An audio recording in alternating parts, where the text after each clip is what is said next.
animals here that we educate people on. Now, a lot of the animals here were rescued from different situations, facilities that shut down, people having them illegally and not supposed to have them, or just transferring out from other licensed facilities to our facility to be a trained wildlife ambassador. Much like a Mao, we're actually still training him, so you guys might have saw we're clicker training him right now. He's doing very well, he's very smart. And so we have what's called a USDA federal license. So if you guys have been to Brookfield Zoo and Lincoln Park Zoo, pretty much any zoo, that is the same license as those facilities, and we're inspected by the same federal agents. You know, when they're coming to these facilities, they're going to make sure that all the enclosures are up to their regulations, lots of different rules you have to follow for the care of the animals. And then, of course, they want to make sure that all the animals are being well cared for, that they're nice and healthy, and if there's any issues that, you know, obviously we're taking them to the vet and whatnot, all that paperwork and whatnot. And so that's the licensing we have. Amongst other licenses, we have a fur bearer's permit for some of the smaller native animals. And then we also have Teresa, who's in concessions over there. She is a licensed wildlife rehabber. So if we get any animals that come here that can be rehabilitated to go back to the wild, she can do that. And so that's just some of the licensing that we have here for all these different animals. Obviously, these are not pets, right? These are ambassador animals. They're helping us educate the public on them, and they're giving people a chance to get to see these animals up close that we normally wouldn't get to see. When animals are born and raised in captivity, it is illegal to release them to the wild. They obviously don't have the proper skills to ensure survival, you know, when it comes to hunting or foraging and things like that. And obviously, they're very people-friendly, too. They're very tame. They are not domesticated. They are tame. Tame and domestication are two different things. You know, domestication is your cat, your dog. That's thousands of years of us domesticating animals for certain personality traits or certain skills we wanted them to have. All these animals here are wild animals, but they are tame because they have grown up around people, and so that makes their life in captivity much less stressful. And so we have our little man right here. Well, he's not so little anymore, is he? So this is a Mao. A Mao is actually still in training to be our new wolf ambassador, and I have to say he is doing a fantastic job already. He has a very confident personality, which is really great for ambassador animals, and we are just so happy with him. So he actually is our most recent rescue. He was rescued from a facility that was actually out west, and they had shut down. Their USDA license was revoked, and so he found his way out here, which is actually perfect because who he lives with is Luna. She's one of our black wolves back there, and she was by herself, and wolves are obviously social animals, and so we really wanted her to have a friend. And we knew it would have to be a male because wolf packs are matriarchies, and the females tend to bicker a little bit more. I think that's for a lot of species, right? And so we knew that we really wanted her to have a friend, and so it just worked out perfectly, and he's been such a great addition here. He's got a wonderful personality, and he's very, very intelligent, very smart. And so I should probably start with the fact now, how old, for those that don't know how old he is, how old do we think he is? Give me some guesses. Anybody? Don't be shy, I don't bite. 5. Okay, you think he's 5 years old. Anybody else? What's your guess? 2 years old. Anybody else? So you know, huh? This animal is only 6 months old. Isn't that incredible? Wolves grow 3 times faster than dogs. And when we think about that, that makes sense, right? Wolves, it's pretty hard out there in the wild, right? There is actually about a 40 to 60% mortality rate of pups in the wild. Now, there's many variables as to why they're not going to live as long. So one, I mean, there's disease, there's parasites, there's injuries they might not heal from, which could eventually end to, you know, infection or just, you know, not being able to hunt and whatnot. Other wolf packs will kill other wolves. That's competition. Bears and cougars can kill wolves. And then unfortunately, man, you know, there's a lot of states, Montana, Idaho, Wyoming, that still hunt wolves like crazy and have some states have some barbaric ways of hunting, unfortunately. And those are things that we're trying to change, hopefully. And so there's, like I said, just lots of different variables as to why they're not going to live as long. So if they are lucky enough to reach adulthood in the wild, they're usually only going to live maybe 6 to 8 years old. A lot of times it's less than that. There's actually a wild wolf right now. She's still alive. She's in Yellowstone. She's radio collared, and I think it's wolf 902F, if I remember correctly. And she's 11 years old. She's got one eye, and she actually just had another litter of pups this year. That is incredible, because a wolf that's 11 in the wild, probably closer to like 16 or so. I mean, obviously they're not getting vet care like these guys do, or joint supplements and things like that, right? So that just kind of goes to show how resilient these animals really can be, okay? Now, usually what I first kind of like to talk about, I kind of wanted to talk about his age first, just because usually everyone's like, oh my god, he's only 6 months old. He's about, I have to do an updated weight on him, he's still growing, but right now he's probably about 60, 65 pounds or so, if not more. And so, hi. And he's going to keep growing, so he's going to reach his full height at 1 year. And I always say he looks a little funny. He's got like the full-grown wolf body, but his legs are like short and stumpy still. So he is going to still get a little taller. So that'll be at about a year. He'll reach his full height. After that, still going to gain some muscle, kind of gain some mass. So usually by 2 years, they're full-grown. Again, they have to grow very quickly in order to survive.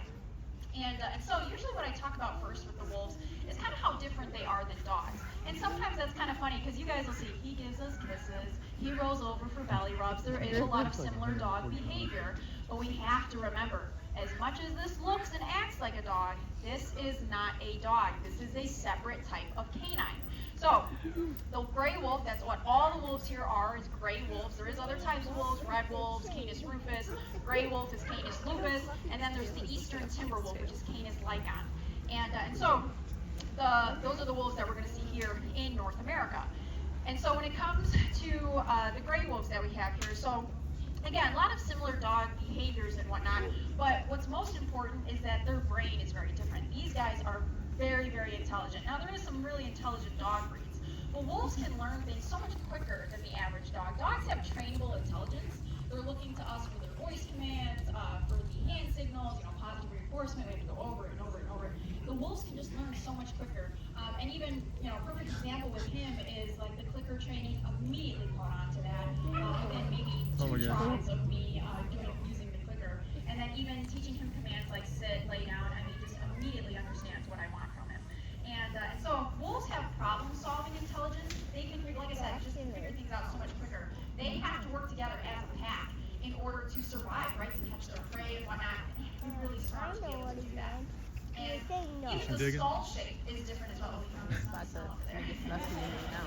Just like dogs, they scent roll. Usually, your dog finds the smelliest thing they can find. It's like a dog poop or something. They roll all over it. And the reason kind of a little side note, the reason they do that is, at least for wolves, when they roll in something that smells kind of funny, it's usually a really interesting smell that they haven't smelled before. They are, one, leaving their scent because they have scent glands in their face. But also they're collecting all that smell in their fur. So when they come back to the pack, the rest of the pack can smell it in their fur. So they're actually unknowingly bringing back new information to the rest of the pack. Pretty cool, right? So when your dog rolls in some goose poop, he's just bringing you some more information about that goose, okay?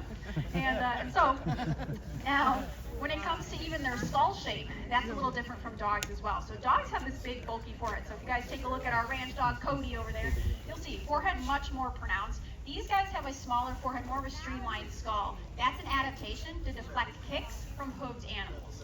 Their main prey is hoof stock. If they get kicked in the head, it's not going to be good for them, okay? Look at his ears. Now, he's still kind of growing into those ears, but they don't have these large German Shepherd ears, right? They're heavily furred, they're very small, and that kind of indicates that this is a cold weather animal. Here, Mike, you want to give a couple treats? Yeah, there you go.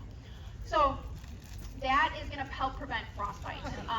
Oh, look at him sitting so pretty. What a smart boy. And then also, look at the size of those paws. Now, he's not going to grow into those paws. They're going to keep getting bigger.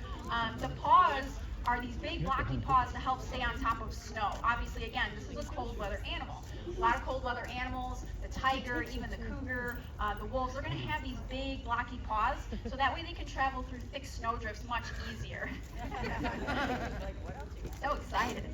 And then they have a lot more webbing between their toes, more so than a dog, to be more flexible. Big, thick front claws for traction on snow-covered hills.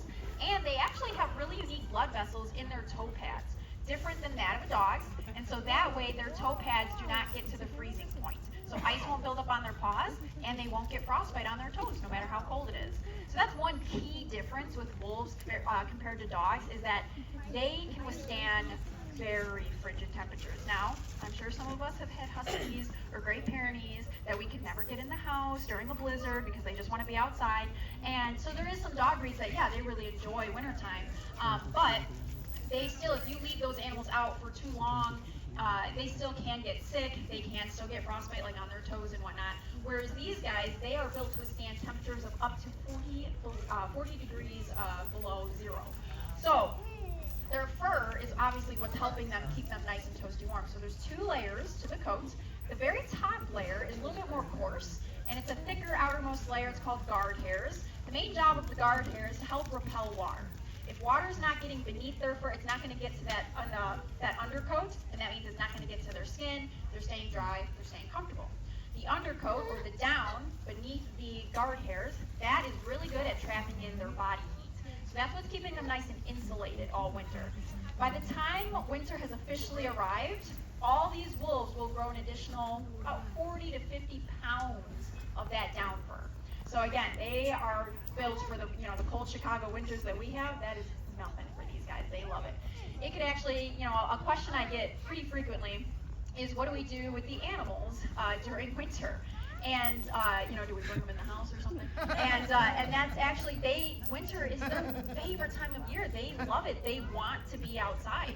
Now, per regulation, we have to have dens. You have to have shelters for the animals and whatnot. We fill them with straw so that way it's nice and dry and warm. They never use those dens in winter. They never touch them. It could be a big bad blizzard. They're on the top of those sky decks, or they're just out on the ground. They just curl up in a ball and they put their fluffy tail over their nose.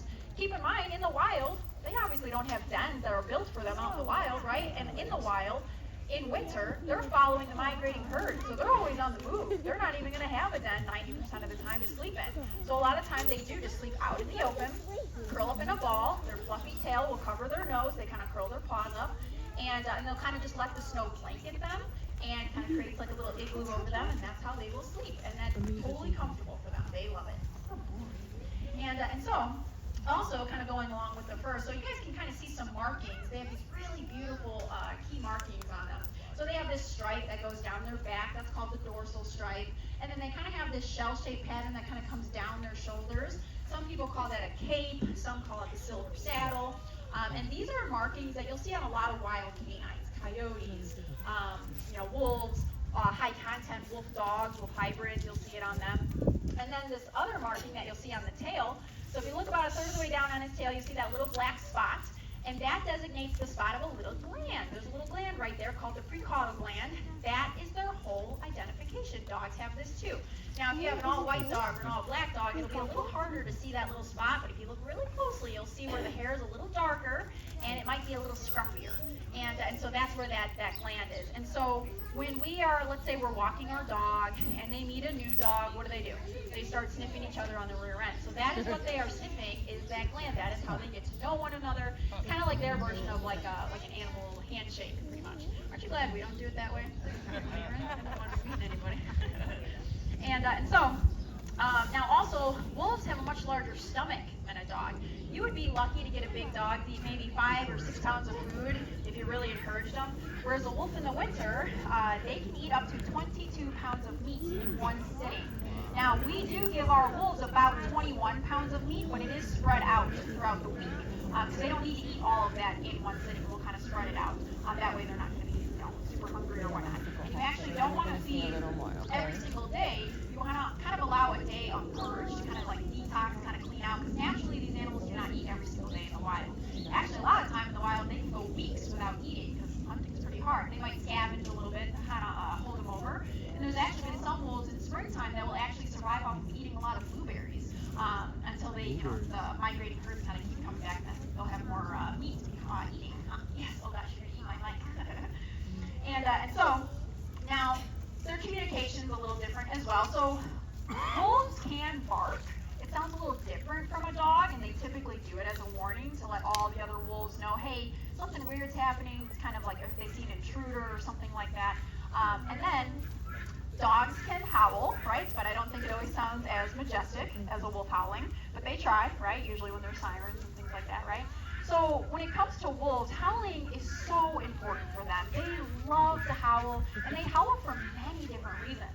One reason they're going to howl is to establish territory, to tell other packs, this is where